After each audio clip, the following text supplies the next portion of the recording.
It was so funny. Sort of had to be there. First came Generation X, then came Millennials, but today there's another term for those on the cusp between the two, Xennials. Fun fact, the first test tube baby, conceived by IVF or in vitro fertilization, was born in the UK in 1978. Possible Xennial. Let's begin with some TV show examples of Xennials. If you're not a Xennial, this should give you something to picture when you hear the term. We have Stephanie in Full House, Tia and Tamara in Sister Sister, many of the characters in Boy Meets World / Girl Meets World, Pam, Kelly, Ryan, and Jim in The Office, and later Mindy in The Mindy Project, many characters in New Girl, Community, and some of the characters in How I Met Your Mother and Big Bang Theory. So there are some of the different life stages they've encountered so far. FYI, I base this around the age of the characters, not the actors, but they're usually similar. So now that you have something to picture in your head, how are Xennials defined? Currently, Xennial is on Merriam-Webster's Words We're Watching. They say it's a word that refers to people who were born on the cusp between Generation X and the Millennials. On Lexico, the definition reads, a member of an age group born after Generation X and before the Millennial generation, specifically in the late 1970s and the early 1980s. Other online dictionaries have entries for Xennials, which are basically along the same lines. Here are some examples. Xennial years vary depending on where you're looking, but usually they go from the late 1970s to the early 1980s. There are, of course, a variety of perspectives. J.D. Power, a global market research company, defined Xers as being born 1965 to 1976, and Gen Y as those born between 1977 to 1994.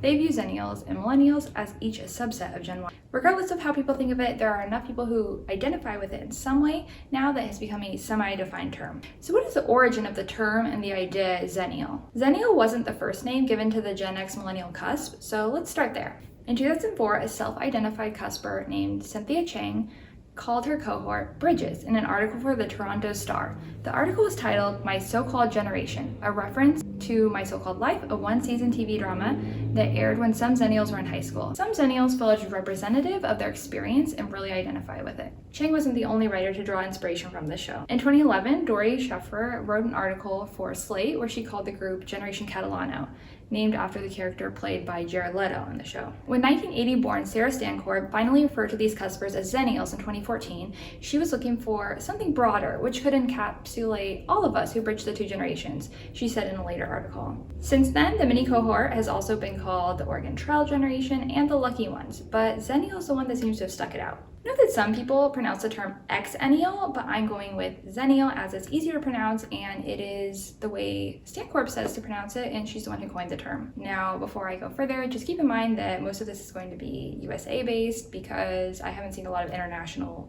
mention of Xennials. In terms of characteristics, Xennials are thought to have a healthy mix of the cynicism of Generation X and the optimism of Millennials. Or at least that's what basically every article on Xennial says. But it's probably relatively accurate. An article on Monster says they get stuff done and they deliver. They are entrepreneurial and take ownership, and that they are nimble, agile, and adapt to change easily.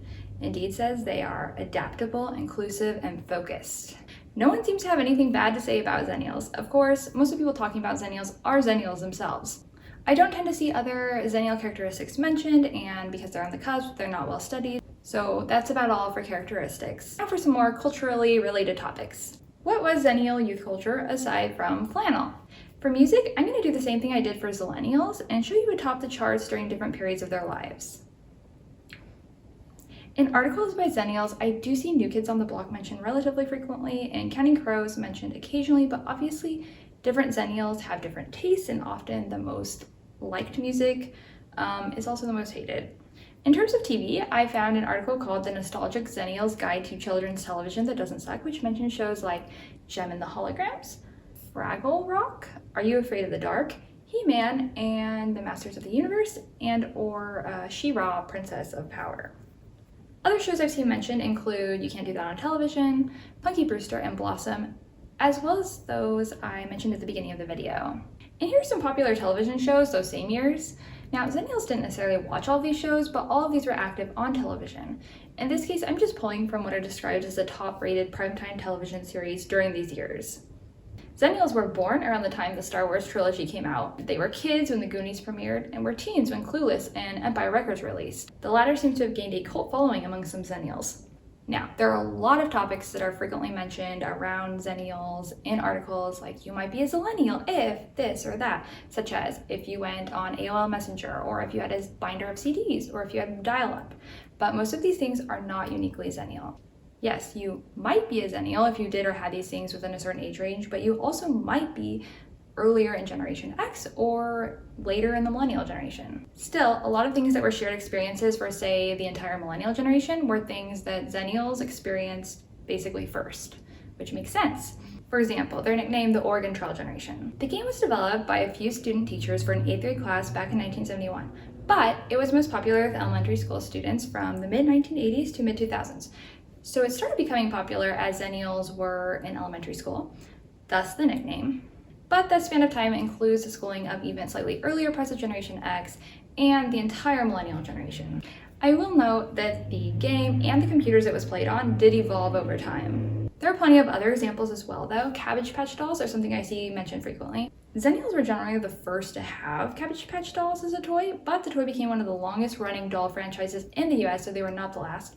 My Little Pony toys came out in 1981, also around when Xennials did, but it didn't just stop being produced once they outgrew it. Why are some of these specific items mentioned so frequently then? I'm going to just guess and say maybe they were special to them because of their novelty at the time, and they also didn't have all the novel products that would have been geared towards those age groups that came after them. And maybe some of them just aren't aware of the continued popularity of these games, toys, technology, etc.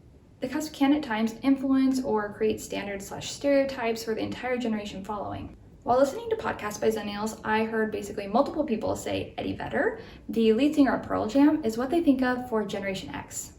The perception of the generation and them not identifying with Eddie Vedder and the culture around him was seemingly a factor in why they didn't feel like Xers. Vedder was actually born in late 1964, making him a bit of a cusper himself. Still, I don't necessarily disagree with the statement, as many people would begin Generation X a little earlier culturally anyway. Now let's talk a tad more about Xennials and technology/tech trends. The written experience of self-proclaimed Xennials varies a bit. Were they creating their resumes on typewriters as young adults, or were they IMing people in their teen years? One writer said, "A big part of what makes us the square peg in the round hole of the named generations is our strange relationship with technology and the internet. We came of age just as the very essence of communication was experiencing a seismic shift, and it's given us a unique perspective that's half analog old school and half digital new school. Analog childhood, digital adulthood." And indeed, a lot of major changes did take place when Xennials were reaching adulthood or young adults. The year 2000, when the first standard 2 years of the millennial generation spent part of the year at 18, is when around half of Americans had internet and computers. I would like to find more detailed statistics which break down age, but based on what I can find, basically the general population, I would expect that many, probably most, Xennials reached adulthood without the internet, without social media, and without a cell phone. They likely accessed a computer to play Oregon Trail, of course, maybe at school, but likely didn't have one at home growing up. Straddling the generations in a shifting period in technology, some Xennials would have even gone through college if they went without some of those things. Of course, there would be a mix. That's based on wider statistics, though. Many television shows actually portray people using these things much earlier, but I don't know if that's because Xennials are early adopters or because television shows often depict wealthier people. In a survey I did a while back, I did get some Xennial responses. It seemed like most of them got a cell phone between 18 and 22, and most of them got on social media in their 20s, if they did at all. Based on statistics, more than expected had a computer at home, or at least had access to a computer at home through another relative, such as a grandparent. A couple even said they were learning the computer programming language BASIC before the age of 7. Like the game Oregon Trail, all of these things, cell phones, computers, social media, etc., have undergone lots of changes over the years. The design, capabilities, and features were different earlier on than what came after. Feel free to comment your own experience with technology, Xennial or not. Although culture can be important, it's often not what factors into the generational cutoffs. Technology and events tend to be weighted higher. Two events that I often see mentioned by Xennials that aren't necessarily a part of the larger generation big events at least are the O.J. Simpson trial in 1994 and the Oklahoma City bombing in 1995. If you are too young to know about these, the O.J. Simpson trial was a murder trial involving former football star O.J. Simpson. It lasted 252 days and has been described as the most publicized criminal trial in history. The latter event was the deadliest domestic terror attack in the U.S. Events in other parts of the world around the same time include the Chechnya Civil War and the end of the apartheid in South Africa. Just for reference, for Generation X, generational milestones are often centered around the 80s, with around 86 being a big part, with the Challenger explosion, Chernobyl, and the Iran-Contra affair, and 1989 standing out for the end of the Cold War and all of its related events. For some Xennials, these may have stood out as well, especially the later ones if they were a little older. For Millennials, it's generally the turn of the millennium and 9/11, all the tech changes, and then the Great Recession. Xennials were generally adults around the change of the new millennium and around 9/11, and this time period was likely very impactful for them. Most would have been in their mid-20s to early 30s during the Great Financial Crisis. Some say Xennials are those who were born during Carter's presidency, but either way, they had childhoods during Reagan's presidency in the US and became adults during Clinton's, or perhaps Bush for later Xennials. In the early 2020s, Xennials were in or entering their 40s. Some have had children in school during the pandemic, and who knows what the future holds. I hope you enjoyed. Please give a thumbs up if you found anything interesting, and subscribe if you want to see more content on the generations. And I will see you next time. Specific